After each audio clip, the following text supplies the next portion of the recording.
Yeah, welcome to this video about round 5 of the Biel Grandmaster Tournament held currently in Biel, Switzerland. Yeah, I skipped round 4 with the video. So briefly here what happened yesterday. Yeah, yesterday we got the first win by Hikaru Nakamura. So he's on the scoreboard with the win finally. He after he had lost earlier against Wang Hao, he won yesterday a very long, very fighting game against Victor Bologan after a very up and down kind of game where he might also have been worse at one point, but it was really a fighting effort. Also, we had another win by Wang Hao. He beat Hikaru with black, surprisingly. Had a very nice position out of the opening, a King's Indian, and won very convincingly with black. So Wang Hao really playing a great tournament. And we had Carlsen drawing with black against Bacrot. He managed to get something out of nothing, but at the end it was just a draw. Maybe some chances that Magnus missed there. Yeah, in today's round we got even another win by Wang Hao. He beat with white Victor Bologan, who then started with 2 losses into the event. So he took Morozovic's place, who lost the first 2 games and lost now 2 games himself. So an unlucky spot, it seems. But Wang Hao, now with 4 wins out of 5 rounds, with a brilliant tournament, the tournament of his life up to now. And we got a draw by Carlsen today with Hikaru. Carlsen played a very simple looking opening, maybe got a little bit, but really couldn't get to win. And the featured game today, which I'll present, is Nakamura against Bacrot. So let's start here. And Hikaru starts with 1 d4. He mixes his moves, but he has a d4 opening, and Bacrot sticks to his guns. He seems to have prepared the King's Indian for this event and plays it again, despite earlier losses. And Hikaru opts here for the classical variation. And here, slight surprise, Hikaru plays d5 here, the Petrosian variation, which is somewhat out of fashion. It was much more popular in the 90s, some time ago already, when Kramnik played this quite often, also to beat Kasparov in some fantastic games. So the Petrosian certainly a slight surprise for Bacrot. Yeah, black now has various answers. He played a5, which is by far the main move. And now Hikaru plays bishop g5. Yeah, this also shows one idea of the Petrosian. This is not castling too early. White wants to keep his options open, and with this bishop g5 move, he also pins the f6 knight, so that black cannot easily get in the quick counterplay that he's used to in the King's Indian. Like, let's say, knight somewhere to h5 or e8 and then push f5. Black cannot do that due to the pin. So he first kicks this bishop, and it keeps the pin alive. And now black plays knight a6. The setup on the queen side is designed to prevent white from playing a3 b4 easily. So this a5 pawn and the knight both point to the b4 square, and the knight also to c5, so that white cannot easily advance on the queen side. White now goes knight d2, which is a very common move in those kind of structures. The knight on f3 isn't placed so well. It is better off on d2 because it covers the sensitive e4 square, where black might start his counterplay with f5. And it also is ready to be used on the queen side, most often on c4, sometimes on b3, but c4 is much more common. And the other thing is it prepares the move f3 to support the center and give white a retreat square for the bishop. So this fits very well. Black now queen e8, which is also the main move in the position. Yeah, he wants to get rid of this pin so that the knight can actually move. White castles now, and black plays h5. This move intends to at one point activate the bishop on h6. At least this is the usual intention. We see in the game that Bacrot doesn't do it, but this is the idea. Black could also play more straightforward stuff, like let's say knight here, but this doesn't help with this problem bishop. In general, in the Petrosian, it's often that black doesn't play so straightforwardly on the king side.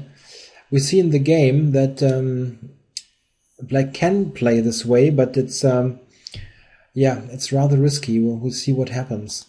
So h5 and a3, yeah, with the intention of playing b4. Note that white is really threatening this move. If black would play a complete nothing move, yeah, and I'll just make a silly move, king h8, it doesn't make no sense, but just want to show, then there's still b4. It's a motive well worth remembering, because this is a pin, and the knight cannot take, because the rook hangs.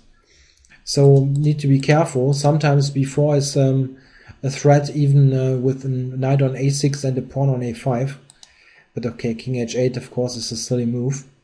Black now plays bishop b7, and now the rook is protected by the queen, so that b4 actually would lose a pawn. And also black with bishop to d7, yeah, poses a certain positional threat here. He threatens the move a4, which would hinder white from advancing on the queen side because of this en passant capture. This is also why white plays b3. There are also lines where white even allows this a4 move, but these are completely different in nature, where white can play stuff like knight to b5. It's very different. b3 is the normal and strategically sound move. White just wants to prevent this a4 stuff and wants to prepare b4, let's say with rook b1 and then b4. Black now plays knight to h7, which is a dual purpose move. It allows this bishop h6 so that the knight is not hanging on f6, and it brings the possibility of f5 into the position. Yeah, white now played f3, because black had a threat actually. This was g5. If he would play, let's say here, to get going on the queen side, then black can play this very simple stuff and win the bishop. So white needs to spend a move here, and this is why f3 was played. And in this position, Bacrot plays f5, and this looks like a very natural King's Indian move, but in fact it's a rather unpopular move, and it doesn't have a very good reputation. I'm very surprised that he chose this. The normal way to treat this position is really bishop h6, with the idea of activating your bishop on e3, and quite often white even allows this activation, because it's sometimes questionable how good this bishop really is. So a typical line would be rook b1, check here, and black reroutes this to a funny position. And it might continue something like this, queen c1, and then maybe f5 takes, and f4. And this is a rather typical position for the Petrosian main line. It's very difficult to play this kind of position, and it's a very unbalanced kind of game. Certainly interesting to play this, I think, with both colors actually. So this is the way this is normally played. So bishop h6 to activate the bishop or get rid of it. So white can also play other moves. He can on bishop h6, he can also go here.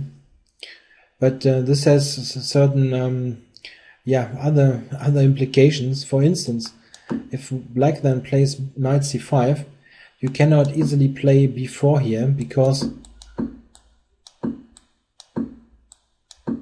this piece is just hanging. Or alternatively, black might consider on b4 to capture d2 with knight b3 to come. So bishop f2 is also also has got some drawbacks. Okay, so but let's return to the game. Bacrot played f5, and Nakamura played just rook b1, continuing with his normal player of b4. And here Bacrot played g5, bishop retreats, and f4. So he just plays in typical King's Indian fashion on the king side. But the difference here is, or the point here is, white has got the ideal setup for his pieces for the queen side. He's got the knight on d2 ready to jump to c4. This kind of stuff after this move is played. And this knight also, this bishop also supports c5. And one problem for black is, sometimes in those positions where black attacks on the king side, he's got this knight over on the king side somewhere, like g6 or h6. He's helping in the attack, and this knight also doesn't do much for the attack. All in all, this kind of position has a very bad reputation for black, and I'm really surprised why Bacrot went into this. We can see in how the game goes. It's very difficult to point out any improvements for him.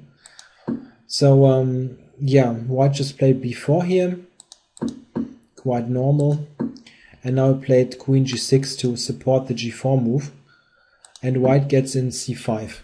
So he's very quick on the queen side, and the problem also, this knight is it's really a bad piece. It's a sort it's a target really for white. We can see how this proceeds. Black plays g4 now, and white now with the very strong, it's not difficult to see, but very strong move c6, just attacking the bishop. And black took, white also, and now if black would take this bishop, you simply have this move and you win a piece in the game. Or alternatively take on a6 and play b5, you just win a piece. So black cannot take this pawn, and what should he do? This bishop is attacked, it moves to e6, and now white plays b5. And he's so quick on the queen side, black is really getting demolished there. He now went knight b8, which is of course pretty much equal to surrendering this game. This knight is just dead on b8. It doesn't have a square, and the only hope now for black is a sort of desperate kingside attack. He also could have gone to c5, but this doesn't help so much. Also, white can play various things, but I think b6 is one thing which is quite strong. Let's say black takes, he cannot allow b7 or taking on c7. Take here, and now if black plays g3, you can just grab on c5 and play bishop c4. Check. Takes, and this typical sidestep, keeping the pawn on h2. And I think black is basically lost here. The c-pawn will decide. White also threatens a move like c7. Let's say something like this. You play c7 and also use this kind of pinning business. So it's just lost. If white plays, and white doesn't blunder, he will win the game. So a really mysterious opening choice by black here. So after this is it's really a matter of a good technical play, converting an advantage, and Nakamura does a good job, I think. So knight b8 was played, and now white went knight d5, which is very straightforward and a good move. The knight simply threatens on e7, winning the queen, and on c7, so black has no no alternative. He needs to get rid of this piece. If you would consider instead something like this, white can break through also. This is also winning instantly, I think. You just have this knight, which is close to, in this kind of position. Just imagine queen b3, and then this knight is just gone. It's just terrible. So he took it on d5, not much choice. But this also, yeah, removes the light squared bishop, which is absolutely important attacking piece on the king side. So not a move black like to play. White recaptured, and now you see that this knight has a very nice square on d2. It can jump to e4 now at the appropriate moment. Yeah, g3. Of course, black needs to try something. White just, of course, moved the bishop away. You can almost never take on g3. It's just too risky. Just, yeah, maybe even this is playable, but this kind of stuff here is always a cause for concern. You don't want to do that. So just this one keeps the position closed on the king side. Yeah, knight g5, trying to get, yeah, something against the king. And now Nakamura plays, I think, a very good move. It's maybe not the best move in terms of, let's say, computer-like calculation, but it's a very human move, and a move that you really should keep in mind. Using rooks on the third, usually it's the third rank, but here it's even the fourth rank. A rook can do lots of good work on ranks. Here the fourth rank is also quite vital, because black might try to play e4 at some point to get some air for his bishop on g7, and this rook just protects all those squares. It protects d4 and e4, and can do all kinds of nice maneuvers to the king side. So we will see later that this is really a nice multi-purpose move, which helps white to improve, and gets options away from black. What's very essential here, black is playing with the piece down on b8. The only thing that white needs to do is not get mated and open up the position. Unless black gets in some cheap mating trick, white is winning. You just, let's say, take off the queens and black just resigns this position, because white wins on the queen side against this basically lost knight. Okay, so a very good move, rook b4, and black went h4. Of course, you need to use what's left there on the king side, and knight e4, blocking this important square and keeping this bishop bad. h3. So black throws everything into the fire. I missed one thing here, which I had looked before. An alternative here, which shows that easily you can spot even the best of positions. If white would go h3 here, which looks quite natural to keep the king side closed, black might play this move. And he's threatening knight h3, and there's nothing you can do to prevent this.